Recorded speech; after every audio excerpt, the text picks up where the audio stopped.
Ted Larson's sculpture is a way for him to find moments of discovery and invention.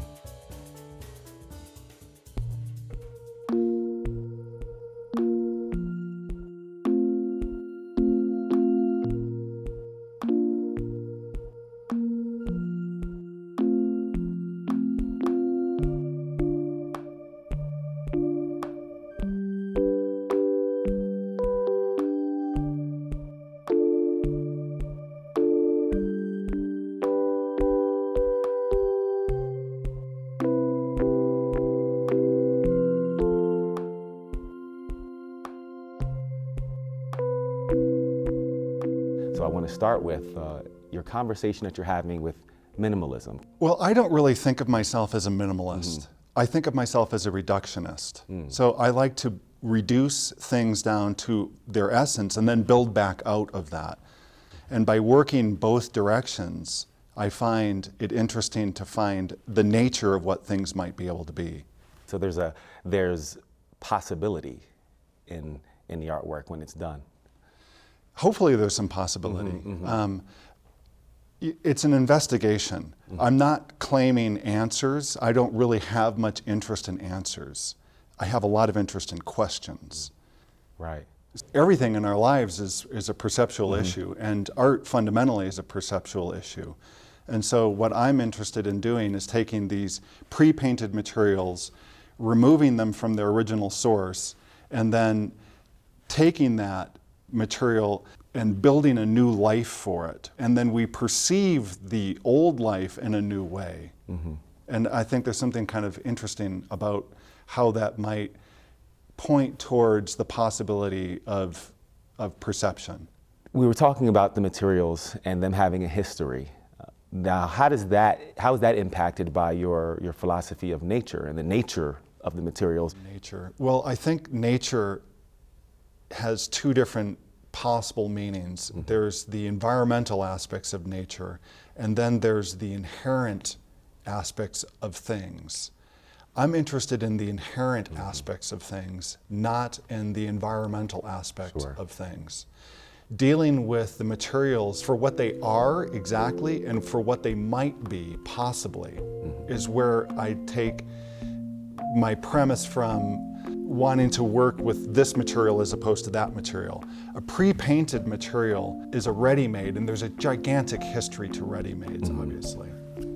And I want to take this ready-made thing, which has a history and has a life that it lived, and take that life and offer it, that life, an alternate ending from where it was in the moment before I took it.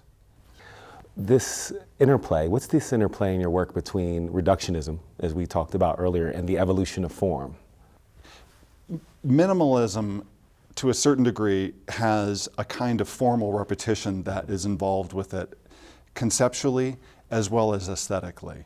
By offering the viewer many different ways of seeing the issues, hopefully they will understand different perspectives of these issues. So when one reduces things to their essence and then builds back from that essence to a more complex version of that essence, adding to it, if you will, by taking a box. You have a box. What happens if you take two boxes? Now you have a relationship between two boxes. And what happens if you have 10 boxes and you have relationships between 10 boxes? As a maker of each one of those boxes, something happens to me in making each box. One of the reasons why I work, actually the primary reason why I work, is because I'm a very rules-based artist. I make very specific ways of working before I begin. I want to explore a very specific issue in a particular piece. I don't know if I've made art. I know that what art is supposed to do. Art is a way of changing the way we see. So it's like glasses. I mean, when you have your glasses on, you see the world in a very specific way. When you take them off, you see it in a different way. When you're experiencing art, it changes the way you see the world. And it might be very subtle and it might be profound, but that shift that happens in that seeing the world in a new way, that's what I'm trying to get to. I don't know whether or not I've actually accomplished that or not for other people. The reason for working isn't what it does for other people, it's what it does for me. Because I don't know what it will do for other people, but I know what the effect is on me, making the thing and viewing the thing. And I can measure that, and I can quantify that, and I can take that information and that data, and I can then build a new system of working, a new rules-based game, and I can take that information and I can say, well, what is the perception that I'm having with this? What kind of issues does this bring up for me? What is the new work that will be developed as a result of making that work?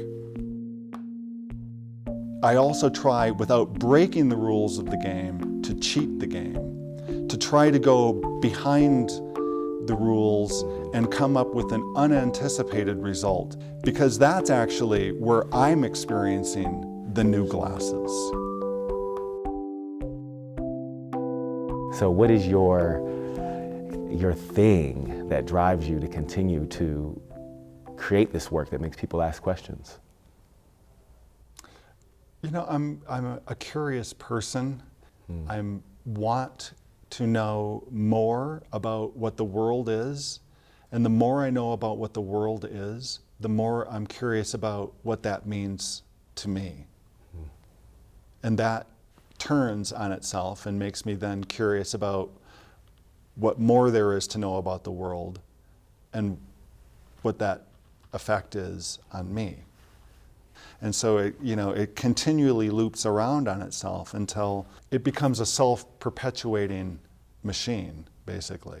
I've figured out a way to make a perpetual motion machine in my studio, and I just show up to work. And it tells me what to do. I'm in service of it. It's not in service to me. If you could say what effect your art had on people, would you want your art to have that effect to make people ask questions about their existence? I think what is your intended effect? I think people ask those questions of themselves all the time. If my work helps stimulate some of that, that's great. If it doesn't, that's great. It's none of my business.